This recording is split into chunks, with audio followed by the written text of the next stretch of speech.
Eccolo il City Sightseeing, il bus scoperto, conosciuto e presente in molte città del mondo, ora approda anche a Jesolo ed è la prima volta che questo servizio turistico viene sperimentato in una zona di mare.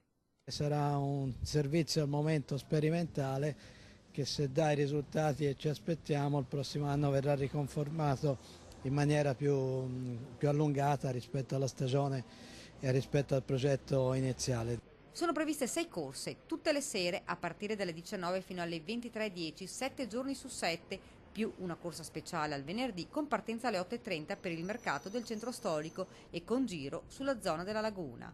Il giro completo dura 50 minuti con 9 tappe ed il turista potrà scendere in qualsiasi di queste e risalire alla successiva con lo stesso biglietto. Iniziativa importante questa per il turismo in un momento sicuramente difficile.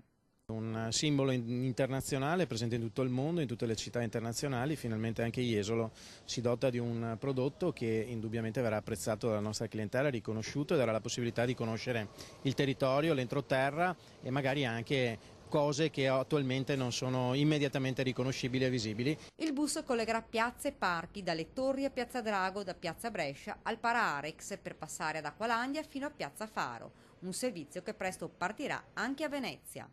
Su Venezia ci saranno i battelli a breve, speriamo veramente a breve, ci stiamo lavorando da lungo tempo, sembra finalmente siamo addirittura d'arrivo. Quando più o meno, tempistiche? Speriamo entro la fine di luglio. È l'ennesimo servizio che l'azienda mette a disposizione delle località turistiche in un'ottica di investimento, spiega il presidente Atvo Fabio Turchetto. Il bus da questa sera circolerà per Jesolo.